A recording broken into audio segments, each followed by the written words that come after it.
कहानी की शुरुआत यमन की खूबसूरत वादियों से होती है, जहां अमन और खुशहाली का राज है। यमन के शाह एक नेक और प्रजाप्रेमी शासक हैं।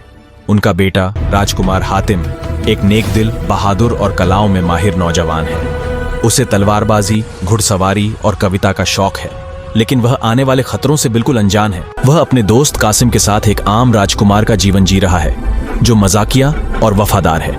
महल में जश्न का माहौल है। हातिम ने एक तीरंदाजी प्रतियोगिता जीती है और हर तरफ उसकी जय जयकार हो रही है। लोग उसे भविष्य के एक काबिल शासक के रूप में देखते हैं।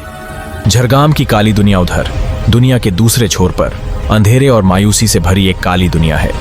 यहाँ दुष्ट जादूगर झरगाम का राज है। झरगाम अमर होना चाहता है और पूरी दुनिया पर कब्जा करना चाहता है। वह अपनी काली शक्तियों को बढ़ाने के लिए मासूमों की रूहों को कैद कर रहा है। उसकी गुफा भयानक प्राणियों, पिशाचों और जादुई जालों से भरी है। झरगाम एक जादुई आईने में यमन की खुशहाली देखता है और गुस्से से भर जाता है। वह कहता है, रोशनी मुझे बर्दाश्त नहीं, मैं इस दुनिया को अपने अंधेरे से ढक दूंगा। हर तरफ सिर्फ मेरा खौफ होगा।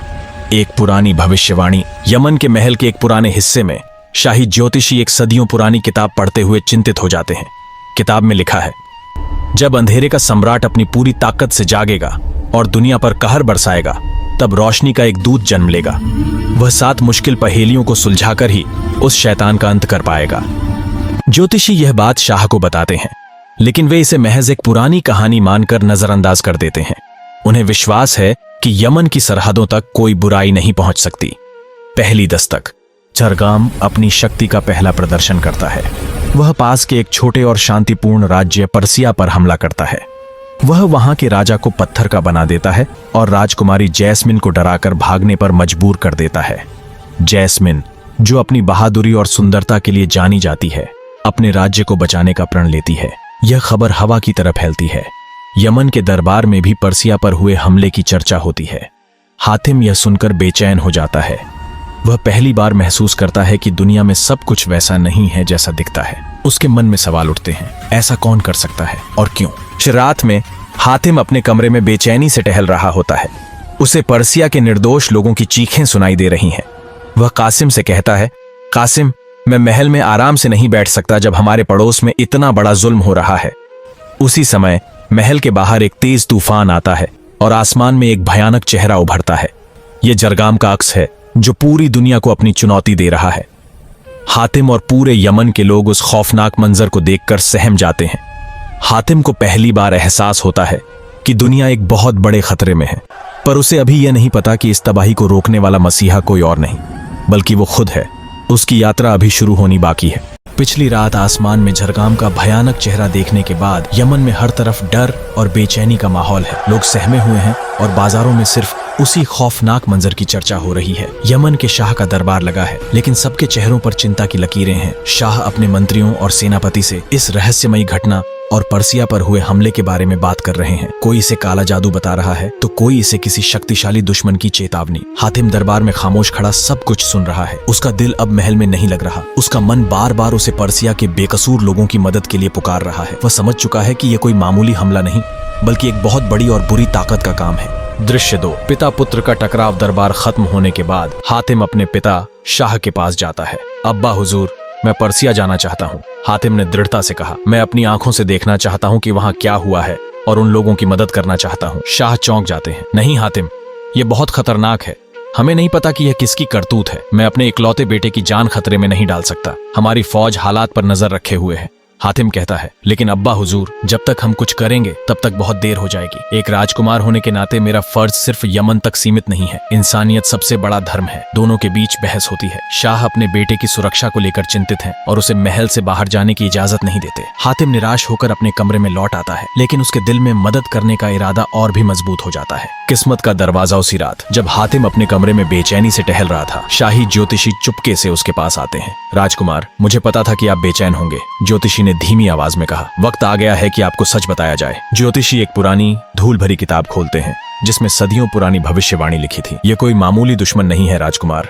इसका नाम झरगाम है और यह अंधेरे का शहंशाह है। भविष्यवाणी के अनुसार जब झरगाम की बुराई चरम पर होगी, तब यमन का राजकुमार ही दुनिया को बचाएगा।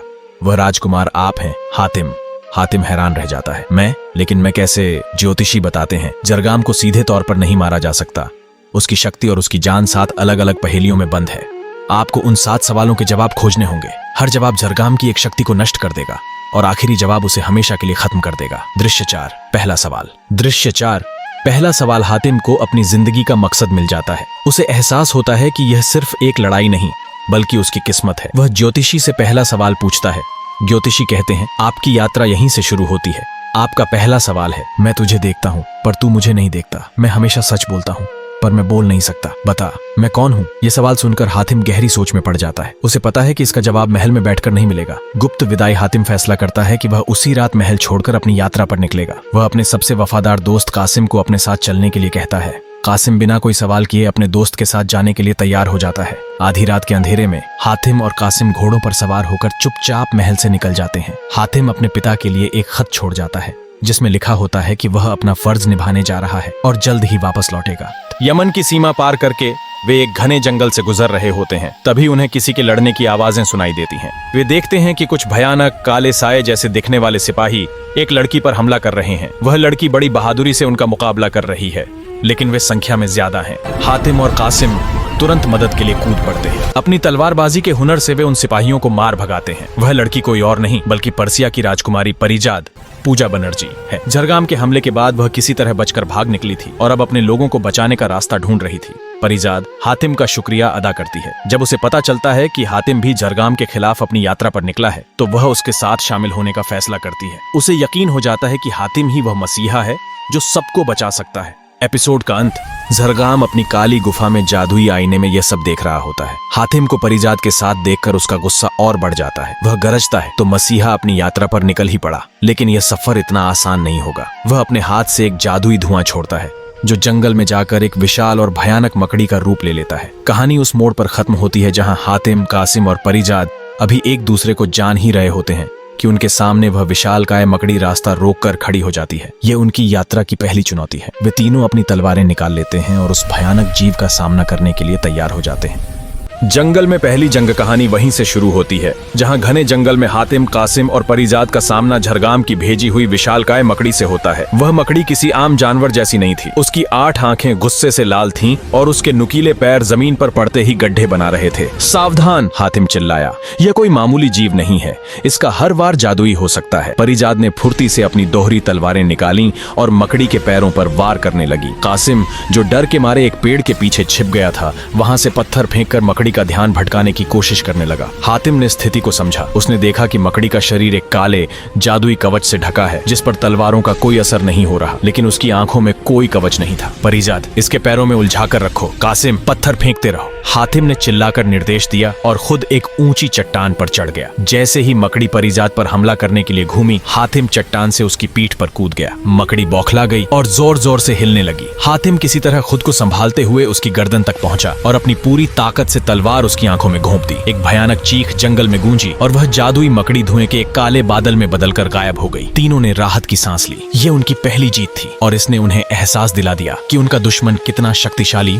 और क्रूर है। पहेली की ओर पहला कदम लड़ाई के बाद वे एक सुरक्षित जगह पर रुकते हैं। परिजाद हातिम की बहादुरी और सूझबूझ से बहुत प्रभावित होती है। आपने कमाल कर दिया हातिम, उसने कहा। अब मुझे यकीन है कि भविष्यवाणी सच है। हातिम उस पहले सवाल के बारे में सोच रहा था। मैं तुझे देखता हूँ पर तू मुझे नहीं देखता। मैं हमेशा सच बोलता हूँ पर मैं बोल नहीं सकता। बता, मैं कौन हूँ? कासिम ने सिर खुजाते हुए कहा। ये कैसी पहेली है? ऐसी कौन सी चीज है जो देखती है पर हम उसे नहीं देख सकते? शायद ये कोई आत्मा या जिन्न हो, परिजाद ने अनुमान लगाया। लेकिन हातिम को लगा कि जवाब इतना सीधा नहीं है। ये कुछ ऐसा है जो हमारे बहुत करीब है, उसने सोचते हुए कहा। कुछ ऐसा जो हमेशा हमारे साथ होता है। वे अपनी यात्रा फिर से शुरू करते हैं। परिजाद उन्हें बताती है कि पास में ही एक खामोश घाटी है जिसके बारे में कई कहानियां मशहूर हैं। कहते हैं कि उस घाटी में जाने वाले की आवाज चली जाती है। उन्हें लगा कि शायद इस पहेली का उस जगह से कोई लेना देना हो। जैसे ही वे घाटी में दाखिल होते हैं, एक अजीब सी शांति उन पर छा जाती है। वे बोलने की कोशिश करते हैं लेकिन उनके मुंह से आवाज ही नहीं निकलती। कासिम घबराकर अपने गले पर हाथ रखता है लेकिन कोई फायदा नहीं होता। वे सिर्फ इशारों में बात कर सकते हैं। घाटी के बीचों बीच एक छोटा सा गांव था। गांव के लोग भी खामोश थे। वे अपना सारा काम इशारों से कर रहे थे। उनके चेहरों पर एक अजीब सी उदासी थी। हातिम ने एक बूढ़े आदमी से इशारों में पूछने की कोशिश की कि यहाँ ऐसा क्यों है। बूढ़े आदमी ने उन्हें एक पुरानी टूटी हुई मूर्ति की ओर इशारा किया। वह मूर्ति एक खूबसूरत परी की थी, लेकिन उसका चेहरा किसी ने तोड़ दिया था। गांव के लोगों का मानना था कि जब तक यह मूर्ति पूरी नहीं होगी, उनकी आवाज वापस नहीं आएगी। यह जरगाम का ही एक श्राप था। हातिम, परिजाद और कासिम मूर्ति को ठीक करने का तरीका खोजने लगते हैं। उन्हें पता चलता है कि मूर्ति का चेहरा पास की एक गुफा में छिपा है, जिसकी रखवाली एक जादुई जीव आईना मानव करता है। वे गुफा में पहुंचते हैं। वहां उन्हें एक ऐसा प्राणी मिलता है जिसका पूरा शरीर आईने से बना था। वह किसी की भी परछाई को अपनी तरफ खींच लेता था। हातिम समझ जाता है कि उससे लड़ना बेकार है, क्योंकि वह हर वार को हूबहू नकल कर सकता है। तभी हातिम के दिमाग में बिजली की तरह पहला सवाल कौंधता है। मैं तुझे देखता हूँ, पर तू मुझे नहीं देखता। मैं हमेशा सच बोलता हूँ। हातिम आईना मानव के सामने जाकर रुक जाता है। वह कोई हरकत नहीं करता, बस अपनी परछाई को देखता है। आईना मानव भी स्थिर हो जाता है, क्योंकि वह सिर्फ वही कर सकता है जो सामने वाला करे। हातिम मुस्कुराया। उसने इशारे से परिजाद और कासिम को एक बड़ा सा पत्थर लाने को कहा। जैसे ही वे पत्थर लेकर आए, हातिम ने उस पत्थर को एक तरफ फेंका। आईना मानव ने भी ठीक वैसा ही किया, लेकिन उसके पास फेंकने के लिए कोई पत्थर नहीं था। इस एक पल की चूक का फायदा उठाकर हातिम ने दौड़कर गुफा में रखी मूर्ति का चेहरा उठा लिया। जैसे ही वे चेहरा लेकर बाहर आए